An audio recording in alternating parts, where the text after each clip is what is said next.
Welcome back to the Spiderforest Webcomic Podcast. I'm Mathieu Moyen. In this episode, Repeat Until Dead. Long-form comics may seem like a bigger challenge than the comic strips we see in daily and weekly review, but they have one big advantage: an ending. When an artist sets out to write an open-ended, strip format, or other non-standard comic, they could be committing to something much bigger than that, something that may change, develop, and move in unexpected directions. How do creators manage a project that has no beginning or end? First, I have an interview with Stephen Notley of the comic Bob the Angry Flower, which has just celebrated its 25th year in print. Then our members Travis Shearin of the comic Bruno and Gheralf of the comic Realm of Owls will discuss the challenges and opportunities of exploring non-long-form comics.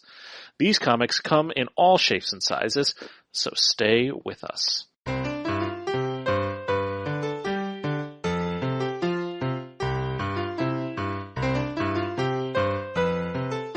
Hi, I'm Mathieu Moyen, and I make the comic Six Commando. Back when I was just beginning to think about drawing webcomics, Stephen Notley had already been creating his comic, Bob the Angry Flower, for almost 10 years. One of the earliest expressions of the webcomic medium, Bob the Angry Flower has been in production since 1992 and online weekly since 1997. I finally had a chance to meet Stephen at the Small Press Expo in 2017, and we sat down shortly after that to talk about his comics. San Diego Comic-Con this year, I had a panel, which they were kind enough to give me, which was 25 years of Bob the Angry Flower. So that's the thing. At first, the very first one I ever did was in the summer of 1992. At that time, I was still at the University of Alberta, and I was doing cartoons for the student newspaper there, the Gateway. This was sort of like a summer cartoon. I was doing another strip at the time, and then I started doing Bob's just kind of in the summer, and then each summer I would do a few more, and then after maybe a couple of years of doing in the summer, I think I just started doing them for the Gateway regular, and so that meant it was like, okay, now it's not just one-offs, they're kind of a weekly thing, and then pretty much been doing them weekly ever since. So yeah, 25 years, 10 books. Wow, man. You know, I do a weekly long form that I started in 2009, and I feel like I've been doing it forever. I've just gotten something over my 250th page or something, and I feel accomplished. But I mean, I've been reading Bob the Angry Flower since at least 1996, well before I was in college, I think, probably 94. At the very least, as soon as it was online, it was something that I was aware of. And that's an interesting point, actually. You're basically a sort of an online comic pioneer in a certain sense. I guess that metaphor sort of works. I mean, if to carry it forward a little bit, maybe I would sort of describe myself as a pioneer who sort of set out, on my own little personal Oregon Trail. And while I didn't die of dysentery, I kind of pulled off into a little thicket and built myself like a sod hutch to live in, and there I stayed. So I didn't go on to found, Deadwood, Colorado or anything. And so while I may have been there sort of early, when I was starting on the internet, it was probably around the mid 90s. And at that time it was text-based stuff like tin and pine, and the World Wide Web was this sort of very odd thing that it was difficult to kind of run your hand around. And I remember kind of seeing Mosaic, the first sort of graphic-based World Wide Web browser, and being really sort of astonished by that. And then maybe a couple of years later, that's when I set up my first site. So yeah, I mean, that's one thing I think that insofar as that I have succeeded, it's, if nothing else, it's sort of a sign of longevity, though I've been lapped many times over by many, many, many folks in the comic biz. And I never considered myself a web comic. It was always like a print comic first. It always ran in a paper. That was its purpose. And I always write it on a newspaper deadline for the newspaper that it's running in. And I spent most of the late 90s sort of really trying to push, with not a ton of success, the cartoon as a print cartoon into print outlets. But at the same time, yeah, I mean, I just sort of had this website. So that was one of the things. Well, I'm always going to put it up on the website so that there's this sort of archive. When I think of the work that you were doing, and at the particular time in which you were doing it, there are people who were doing their thing at the same time you were. When I was first looking at webcomics and being interested in comics generally, immediately a couple of names come to mind, the Penny Arcade guys. Those are sort of webcomics goes big kind of guys that I think of when I think of huge successes in the world of webcomics. Mm-hmm. When you look at the super early penny arcades, it's just like much less sophisticated art than it is now, and just very much like we're going to do these comics about video games. But, you know, the fact that the internet is there's a big overlap between people who are on the internet and people who are really into video games. So doing a comic about games was a very rich vein to mine. And they just took it and ran with it. And the comic just sort of kept getting better and better and better. The art kept getting better. The writing kept getting better. And even just some simpler things like, I don't know what their frequency was when they started, but the fact that they just sort of created that like 3 a week pace, right? That cadence, which you could do if you were totally publishing on a webcomic. Again, like for me, I was weekly because I was trying to get into weekly alternative news weeklies, right? But you didn't have to be tied into that if you were publishing purely on the web. You could do it as much or as little as you wanted. I was too lazy to up the ante and sort of do it bi-weekly or semi-weekly or 3 times a week or whatever. But, you know, the more you come out and the more consistently you come out, generally speaking, over time, you have to really suck if you can't find yourself an audience. Yeah, you know, the other one, while you were speaking, the other one that came to mind that probably has a closer relationship to the kind of humor in your comic, I'm thinking of Tim Kreider. You know, The Pain, When Will It End? Yep, I'm familiar with that. It's a lot of the same kind of like weekly humor, the black and white, the sort of coming from the print paradigm. Do you feel that you retain a lot of those origins in your work now? I mean, do you feel like you're making the same comic now that you were then, and that it's sort of longevity? Yeah, I mean, I think you could definitely sort of draw a line from the first Bobs to the current Bobs. I mean, I have this sort of tendency to kind of, every time I'll do a book, I'll look at it and go like, well, that's as good as it gets. I'm just getting lazier ever since. And I can go back to my early books and see cartoons where I'm making jokes about how lazy I was. And then seeing, you know, subsequent books where I'm going like, wow, I actually put a lot of work into that. And then, you know, one's techniques change over time. Like Bob is, you know, it sort of did the thing that most cartoons do, which is there's sort of a period of sort of adolescence, I guess you'd call it. Particularly in terms of the art, the cartoon character sort of takes shape and kind of solidifies, and then it's like, okay, this is what this character looks like, and this is how you draw him. And then that's sort of the thing, like I'm in a very comfortable plateau, a plateau I've been on for a very long time. It's a fairly shallow plateau, it's not very high, but it has at least been around for a while, so I'm satisfied with it, or at least I'm not filled with the kind of burning desire to constantly keep pushing and getting better, which is what would be necessary if I actually wanted to become a more successful or better known or better compensated or whatever web cartoonist. It's just like, nope, this is my thing. I like doing this comic. I like doing it this way. I can do whatever I want. I can put as much or as little work into it as I like. There are certain things that I just sort of have said, I don't want to do this because I don't want to take this next step, like coloring the cartoon. Like it's something I am just very reluctant to go down that road because it just doubles the amount of work and time that it takes to do any comic. Like the writing, the penciling, inking, lettering, all that business. I mean, coloring it takes all that over again in terms of time. But that's a hugely limiting thing. You know, people prefer to look at cartoons that are in color. And again, to go back to like Penny Arcade, you can see how Mike took the opportunity which was given to him, or which he had as a result of just going, well, doing a comic like 3 times a week, to always just sort of push his style and his ability and learn what he could do with Photoshop and just, you know, push and push and push.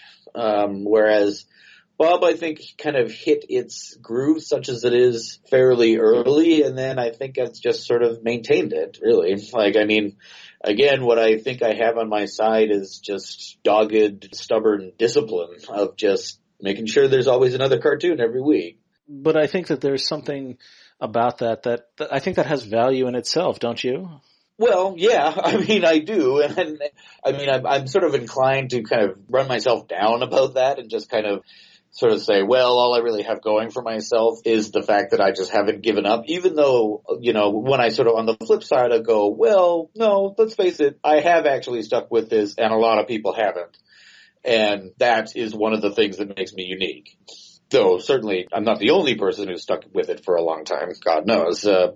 But I mean, yeah, that's definitely my longevity and my discipline is something that I do and I allow myself to feel good about. And at least for me, I mean, part of what Bob is for me is that it's kind of like a memoir it's basically an autobiographical comic with a very light veil of metaphor. Like, I'm not actually, a flower, a cartoon flower. I'm a person. I don't actually battle, giant mechanical ants or what have you. But generally speaking, the things that happen in my cartoon are kind of chronicling either the events of my life or the things that I'm interested in at any particular time. And sort of one of the nice things about being in this position is that I can kind of look back and go, okay, like, I have a body of work.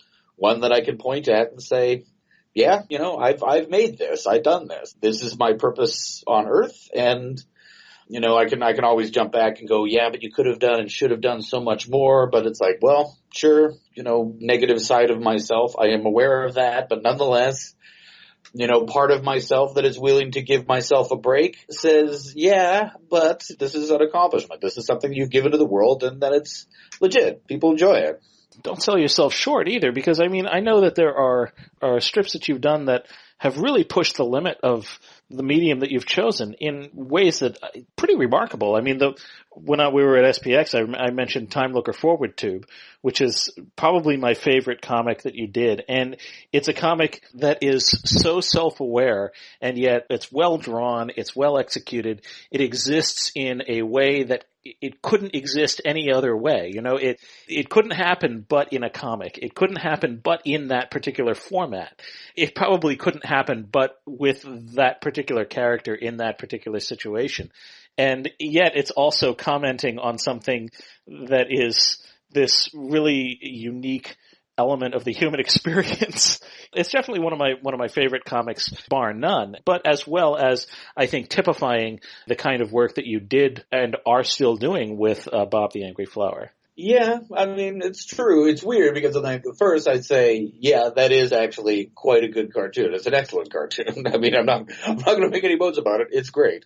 And for many of the reasons you describe is that, I've had people kind of say like, this is a more succinct discussion of the issues of time travel than like all of Star Trek put together. And I'm like, yeah, because it is. I mean, the fact that in comics you can express time as space in such a undeniable way is really good. And certainly there are other cartoons that, sort of play those kinds of tricks, right? Where characters will kind of climb out of one panel into another and that sort of thing. It's weird because, even as given as I am to sort of self-denigrate, there's another part of me that goes, God damn it, like, I have been doing like extremely brilliant cartoons for decades. Like, when is somebody going to roll up with the money train or the recognition train and go like, oh, you're right, yeah, this is a brilliant career filled with brilliance. And so occasionally I will have to kind of fight back twinges of envy or jealousy at the fortunes of other cartoonists who are sort of more successful, even as I kind of go, yeah, but there's a lot more in this world than just doing good work. There's a lot of hustle, and like, are you going to do the hustle? And it's like, nope, I'm not. So I don't get too upset about that, even as I kind of go, yeah, it's true. I have actually done some pretty remarkable comics and still do. That's funny that you have talked so much about how lazy you are. It sounds to me as though it sounds to me like you're working pretty hard at it. Yeah, I mean, I suppose so. As I say, I have this tendency to undersell myself, both to other people and often to myself. Occasionally, I can kind of step out of that headspace. I don't know why that is sort of how I roll. God, there's probably some series of events in my childhood or infancy that you would go, oh, well, that's probably it. They don't rise to the level of my conscious understanding. So I just sort of try to be as open with myself as I can be in the now, I guess. And I mean, I don't know. I mean, I give myself a hard time for things that I'm not doing, even though I can go, like, I'm not putting a lot of backgrounds into my cartoons, right? I don't sit down and go, okay, for this comic, I'm going to take the extra 2 hours it would take to make sure that I have drawn a properly perspectived location. Half the time it's like there's basically no background at all, or just fill it in all black. And so I always have this kind of like, oh, you phone it in again, no background. Even though the more I cartoon, the more I'm like, well, yeah, but a lot of time that effort is maybe not wasted, but just sort of like, the background isn't going to make the comic funnier. A lot of the times it actually just slows down the process of reading it. So why do it? So there's, it's a dialogue, right? It's an internal dialogue that's always sort of going on. It's like, there's always the part of me that's just going like, you're not doing nearly enough, you're always slacking off. On the other hand, is the other part of me going, dude, I'm not going to waste a bunch of time on something that is not germane to the point. Well, it's about distilling it down to what's necessary and what's not, Knowing the direction that you're going and having enough sense to continue going in that direction and not sidetrack. It's strange because, I would never look at, say, a Peanuts cartoon and say, what this cartoon really needed was a ton more realistically rendered backgrounds, right? I mean, I hold Peanuts up and Charles Schulz is one of the great artists of all time, and certainly of the 20th century. From that remove, I'm completely okay with going, yes, he accomplished exactly what he was trying to do with his style, and anything more would have not helped and probably would have hurt, and I could do that without any problem. I'm just reluctant to give myself that same credit, I guess, which I suppose is necessary. It's very easy to get into a rut, and obviously you can tell that often I think I am, but at least on some level there has to be something going on where I'm not willing to just reiterate or phone it in or just stop. I guess that's the thing. It's I refuse to stop making cartoons, and so therefore each cartoon has to add something to the corpus of the cartoons that I've already done. Hi, my name is Travis Shearin. I make the comic strip Bruno Harm. And I'm Gheralf. I'm from Realm of Owls. I'm only one half of the team. Vandil isn't here now, so I'll be representing her as well. All right, so strip comics, open-ended comics. Who are your favorites? My favorites? Yeah, who's influenced you? I have a lot of influences actually from game side and Vandil as well. And when it comes to art style, I think, do you know this guy named Don Rosa? No. He draws a lot of duck comics from Disney. He's a really fan favorite of ours, basically a favorite. Donald Duck is a huge deal here in Finland, so there's basically a weekly comic book that comes out, and there's a lot of different artists, but when Don Rosa's story arcs came in, you could recognize it immediately because his art style is so different from everyone else. It's just so much more detailed, and there's so much more density, and everything happens, and it's so much funnier than everything else, so that was a huge inspiration for us. And humor-wise, I think Hitchhiker's Guide to the Galaxy is, that's where we get a lot of our humor, and various video games. Oh, yeah. I don't know if I can say old games, but slightly older than, young kids these days are used to. Stuff like River City Ransom and games like that. What were your influences? Well, I grew up with Garfield. I mean, that sounds cheesy to some people, but I mean, when I was in second, third grade, I started bringing home those Garfield books from the library, and that was my bread and butter for a long time. The Sunday paper with the old Calvin and Hobbes and Peanuts and Garfield and all of that good stuff. So that's really what got me into. I mean, I was drawing Garfield on everything, every school book, every notebook, everything. And I guess, that was kind of what I was known for as a kid, he's good at drawing Garfield, and it became my shtick. So I guess that's where I got into it. And that's probably why my art style is so bubbly and kind of simple-ish. I mean, I've tried to grow it since then, but even when I was in high school and I was like, I'm going to make a comic like Todd McFarlane, because I got into that 90s comic book world of when Todd McFarlane did Spider-Man, and all of a sudden there was 2 million more lines on the page and everything was so detailed and everything. but my art never really got there. My art was, you should make cartoons. Actually, both of us are, well, I can't say pretty big fans, but, we used to read a lot of Garfield as well. So, oh, great. I really get that, and I really like that art style as well, I think. Yeah. I mean, you hear a lot about backgrounds and detail and stuff, especially, talking to other creators and stuff. And it's like, Garfield had a line that separated the floor from the wall, like most of the time. Like, every once in a while he needed a couch or a window, but nobody could really tell you what John Arbuckle's house looked like in real life. Actually, there's a few other influences that I could mention probably. This isn't an artist, but, Western strip comics are usually from left to right.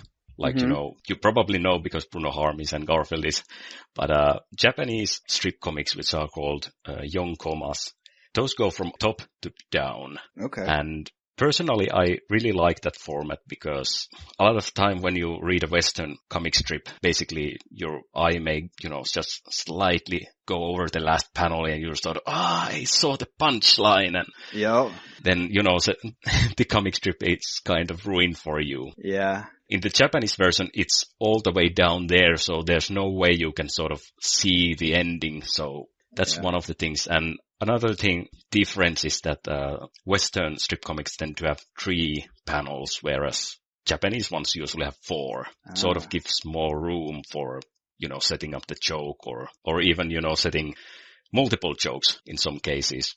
Yeah, no, I can see the advantages there for sure, especially because since I do a story that's supposed to be funny, I usually have to try to cram a joke into like 2 panels and then tell the story in 1 or 2. Like sometimes I don't really have room for both. It gets tricky. So I don't know. I could go with the 4th panel. Actually, honestly, the internet loves the Japanese way a lot more also. There's a lot more like everybody wants to scroll down and down. Nobody's scrolling to the right, So Facebook, you've got these narrow, more square shaped spots to put things. So it's been a struggle. Like I'm trying to hang on to this like newspaper style just for like the feel of it, cause it's sort of like part of my comic is that feeling, that throwing back to the Dick Tracy and Garfield and stuff from the newspaper. But putting it online, I'm honestly on the fence about like when I finish this next adventure, maybe trying a 4-square situation. But that's just a new thought recently that I've been toying with. I think it sort of fits Bruno Harm because, the whole point of the comic is to be sort of old stylish. Right, like I don't want to lose my identity to fit on the internet, but it is very tempting. In our case, we go from top to down. Realm of Owls goes from top to down, even though if you look at this website, it's like it's way older, it's ancient, it's like old papyrus sort of. But the sort of difference there is that because we opted for more like a children's picture book style where you have big image and there's separated text over or under it. So it sort of fits into that category because of that styling. Oh yeah, it definitely has that storybook feel to it and almost like a lithograph look to it. Possibly one more influence which I may want to mention, which is Rigat Garriott. He's in no way involved in comic making business. He's a game creator. But the way he does stories is that he starts with world building. And that is something that what we're really doing in Realm of Owls is that we're building a world instead of just a story. So would you consider yours, like a strip? It goes down obviously, but is it open-ended? Are you in like a sandbox where you're having fun or are you telling a story that's got an ending somewhere down the road? Yeah, what we're basically doing is, it's open-ended, of course, and it's not just open-ended, but we go one step further, or maybe a few hundred steps further, basically. We usually don't know what the next comic is going to be about. That's how far we take the open-endedness, basically. Every Sunday we sit down and we think, what do we want to talk next week? And then we design the comic, and then Wendell starts drawing it, and on Friday it's ready. That's awesome. I feel like I've been reading your comic and I feel like it all feels like sort of like the introduction to the comic. Like there's so much explaining, like you said, like building a world and it's like, and then there's this thing going on and I'm like, oh, okay, cool. There's a whole backstory about why we're doing it this way, but probably make a separate post about it or something. But basically, yeah, we had a world that we wanted to build, and, we're building the world by making a comic and making a story like that. So actually because you asked whether it's a strip comic. Well, it is, but I think it's something like, basically it's a story strip comic because, unlike in most Gag-A-Day comic strips where basically you sort of revert the situation of the world all the time. Ours is, even though it's not usually a linear story, well, right now we have a linear story going on, but all the changes, all the things that happen in the world still stay in the world. But we wanted to adapt this sort of Gag-A-Day mentality to it because it's sort of reader-centric, I think. It allows freedom to the reader. Yeah. We wanted to keep it so that you can sort of come in at any point at the story and you don't have to know anything about the previous things that have happened in the world. You can just jump in at any point and then you can read the comic and there's always something funny or something shocking or something at the end. So I just like to think that it's better for the reader if they can choose how they want to consume the comic instead of, having to think and backtrack and maybe always start from the first one so that they know what's going on. I think that's a big part of this, like a Gag-A-Day or even just a open-ended comic. It's like, you don't have to read them all, there's always something that you can kind of get. And I feel like I don't quite get there, but it is always my goal, like to, even if someone just jumps in and they don't know what's going on, that there's something entertaining anyway in that 3 panels. Some people have this idea that these gag comics are easy, but I gotta say that trying to be funny is like the hardest part for me. Like just being like, okay, well, I've told this tiny part of a story, but what else? Do you get any kind of feedback from your readers? I was thinking because you said that, it's really hard to be funny, but do you know if people actually find it really funny or do you just, guess that maybe I succeeded today or maybe I didn't?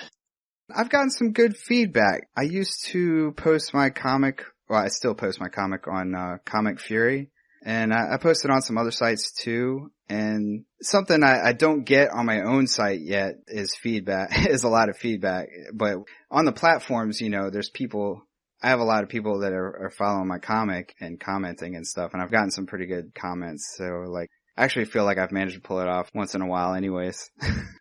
But it's hard though. Like, BrunoHarm.com goes up and it's like nothing. It's real quiet. And I'm like, once in a blue moon, but it is tough being out there on your own. Like, hello. Yeah. It's really nice when you get feedback, I think. But, in our case, we both come from a technical background and that means that, we know the dangers and troubles of possibly having any kind of comment section on your side. So we were really, really scared about that. And, in the end, we sort of decided not to have comments. Yeah. So, but, our comic since recently is being translated into Russian by, oh, wow. Yeah. One person, came to us and asked if she could do it. So it's on this site called acomics.ru.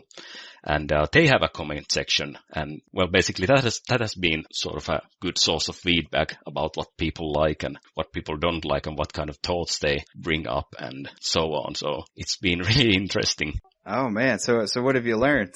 Well, I've learned that many times our comics spark discussion that we couldn't even imagine. I can't remember a specific detail, but we do classify our comic as satire, but the way that we design our comics or process our ideas is that we have a bunch of ordinary situations or topics like sending mail or ruling a land or playing card games. And then we ask ourselves, how could we take all logic out of this situation or just, make it silly or really strange? And that ends up so that, sending mail becomes, we have pigeons and we have mail, but, when you tie the mail to the pigeon, then, the pigeon can fly because it's all around the pigeon. So, you need a catapult to launch the pigeon away, and ruling a land becomes, so that it's, nobody likes the current leader, so everybody wants to become him. And then, the leader changes from every second or every minute. And, he can actually do no ruling at all, and playing card games becomes right. So that you end up eating and destroying the cards. So by that design, we weren't thinking about it, but some of our readers like to think of it as social commentary about how, things are done in the human world. And sometimes when I stop to look at our comics, I notice that actually the situation that we've shown in the comic is really, really close to the real world. But the fact that people think it's social commentary, it sparks a lot of discussion. I mean, that is sort of the power of some of these like comics, is that you can simplify, or abstract a situation in the real world to like just something simple and honest. It's like, oh yeah. Mm-hmm. And, in the real world, there's a lot more gray and there's a lot more politics and there's a lot more whatever. But like when you boil it down to like a pigeon trying to deliver a letter after you've tied its wings up with mail. Yeah. You're like, wow, that is silly. You mentioned that your art style is simplistic. So people told you that, you'd be good at making strip comics, but is there any basically other or specific reason why Bruno Harm is a strip comic? And I mean, it's a story based, so basically you could probably be making it in another format. There's a very specific reason why I went with the 3-panel strip, and that was so that I could finish one. because that's a pretty good reason. I honestly, I've got a wife and a son and a day job. I work 40 some hours a week. We've got scouts and soccer games and practice and a house to take care of and a cat, and there's like a million things going on. And so what actually happened was I took the family to the library and I got my kid some how to draw books because that's what I used to get when I was at the library, and I thought maybe he would like them. And I picked up a how to make comics, and it was this little like, made for kids book about how to make your own comic strip. And I was like, that just looks fun and I'm going to make one. And like, I sat down and I scribbled out this character, and that first strip in the bathtub with the wife accuses him of smoking, and he says he's trying to put the toaster in the tub, or I forget exactly how it goes. And he's like making toast in the bathroom. Like that was just this one fun, and I had so much fun making that strip. And when I like tried to come up with a name for him, and I was writing all these names down, and Bruno Harm popped up, and I was like, this is just a super fun idea. And I was like, but I knew that if I was going to actually do it, that I had to just keep it at 3-panel strip, because once I go to that, full size comic and I'm trying to do, then my mind goes back to those like, 90s comics, and I want to make everything like Todd McFarlane or Greg Capullo or whoever. And then I'll just never finish one page. Actually, now that we're on that topic, do you have some schedule, or basically how do you maintain the discipline to update your comic? Oh, yeah. That is tough. That is very tough. And it is something that I struggle with all the time. I mean, I aim for Sunday, and it's not every Sunday. Mm-hmm. I wish it was. I usually end up spending like a week just trying to figure out what my next comic's going to be, and thumbnail it and try to get it inked and scanned into the computer. And then I got to try to like mad dash color it in Friday, Saturday, usually. And yeah, it sounds like you got a partner. What's your workflow like? Yeah, well, I'm in luck because Vajandil really loves routines. Nice. So every Sunday, not at a specific time, but at a specific event, which is eating lunch. After that, we always design the next comic, and it may take half an hour or whatever. And then from Monday to Thursday, Vajandil just, slowly draws the comic a bit every day, and every day she shows it to me and asks if everything is okay with it. And on Friday, we finish and publish the comic. So that's how we get one comic every week. In our case, it all sort of ties back to the fact that, back when we started, we were both working full time. And, the reason why we started was because we were getting sick of not getting, any kind of free time project having on. Nice.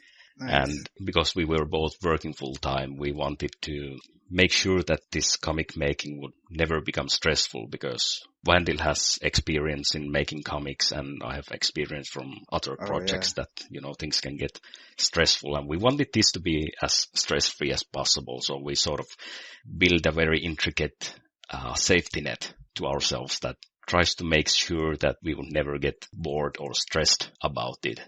And we can just decide what we do on Sunday and then do the comic during the week and then we're done. So it's never like things would be set in stone or we'd have to take long breaks to design a lot of things to the future or anything like that.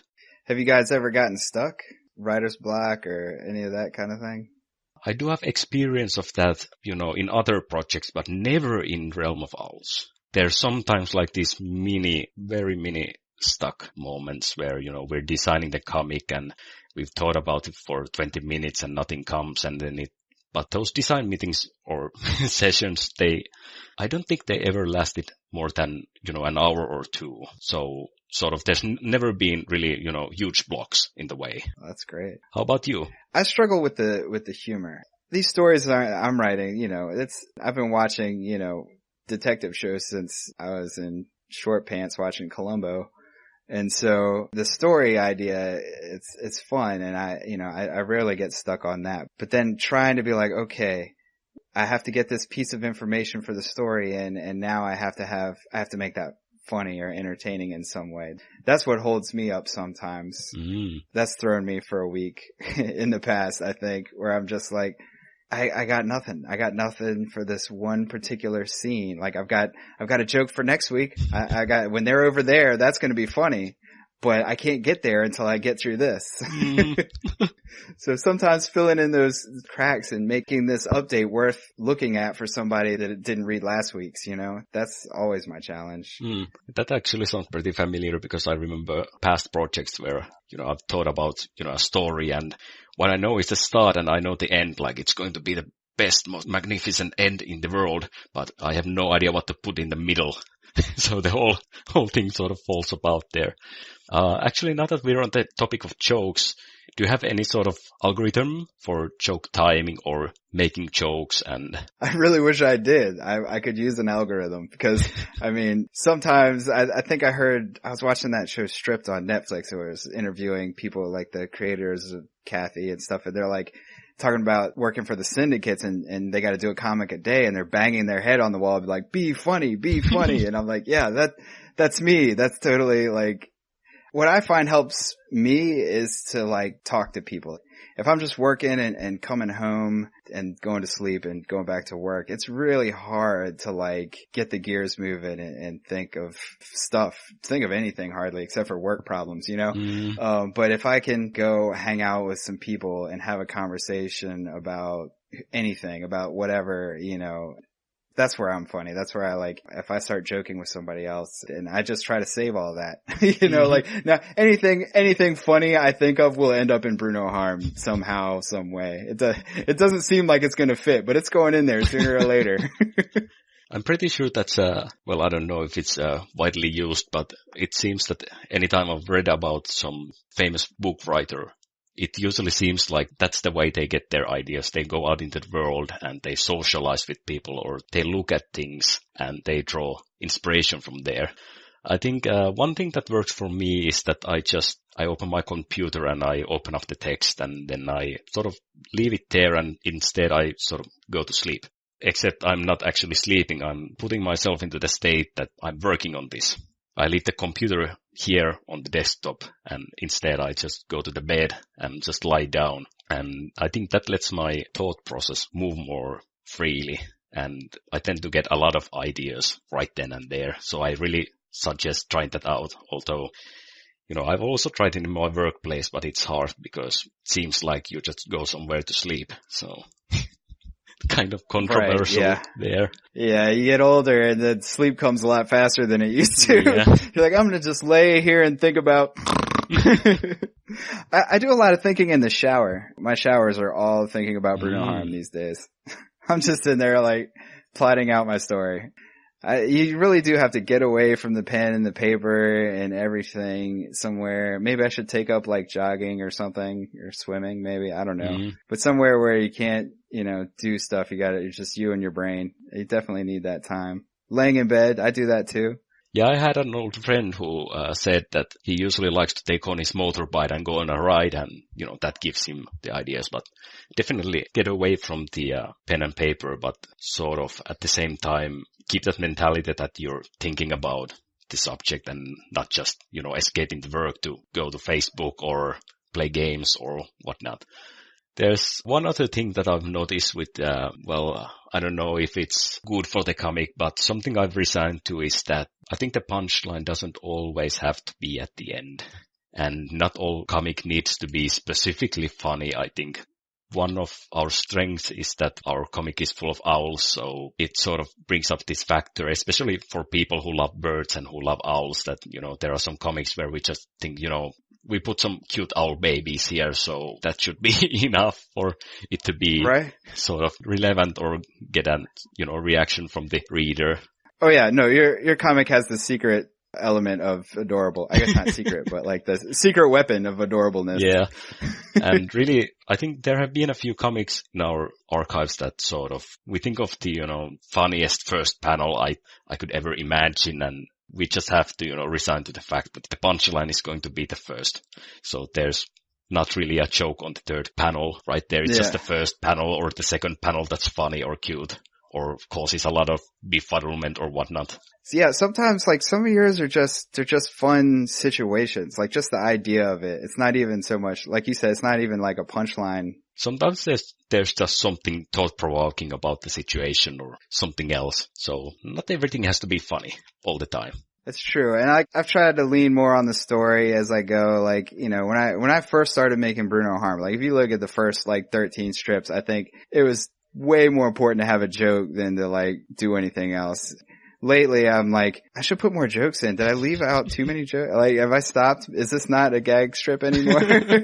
But I'm just kind of, I'm trying to like do a little more character and a little more situation stuff now. But I mean, in my head I am. I don't know what's coming across when I finish, but you're the creator, you're the boss, so you make the choices. And in the starting interview, Stephen Notley also talked about, doing your own thing and whether you're getting a lot of money from it. And I just think, as the creator, you're the one who makes the decisions. And if you want to stay that way, then...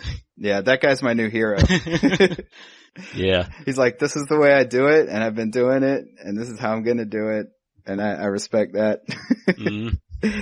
And, he talked a lot about like success and like how it's different for different people. And he seems like he's pretty happy with where he's at. And, he talks about sometimes looking at other people that have done above and beyond or whatever. But it's true. Like this started as a hobby and it's still a hobby. And, it's fun to daydream about how am I going to make my comic, just right so that I get picked up by, whatever. Matt, I don't know. I don't even know where my comic would go. Like the syndicates, I'll end up in a newspaper before they disappear, or maybe I'll get a TV deal, get it on a show or something. Like, we all like to dream big like that, but I feel pretty happy with just having it out here and having people, once in a while being like, oh, that's funny, or that's pretty cool, or whatever. Yeah, it's pretty much the same thing with us. We started this because we needed some kind of mental break or, something to put all our efforts into.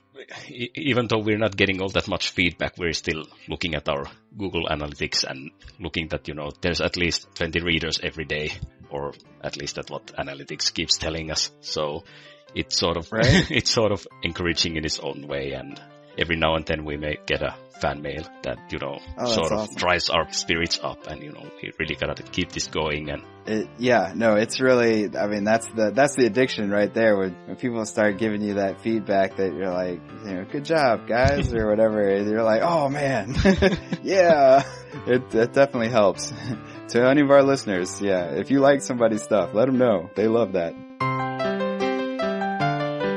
Well, unfortunately, that's all the time we have for this episode. This program is a production of the Spiderforest Webcomic Collective. Our executive producer is Christina Major, and Eva is our director, our showrunner, and our audio engineer. The Spiderforest Webcomic Collective is a creator-owned organization funded by voluntary contributions from our members and from readers and listeners like you. To learn more about the collective, our members, and our projects, or to make a donation, go to spiderforest.com. Thank you for your support. I'd also like to thank Stephen Notley for joining us for this episode, and you can read his comic Bob the Angry Flower at angryflower.com.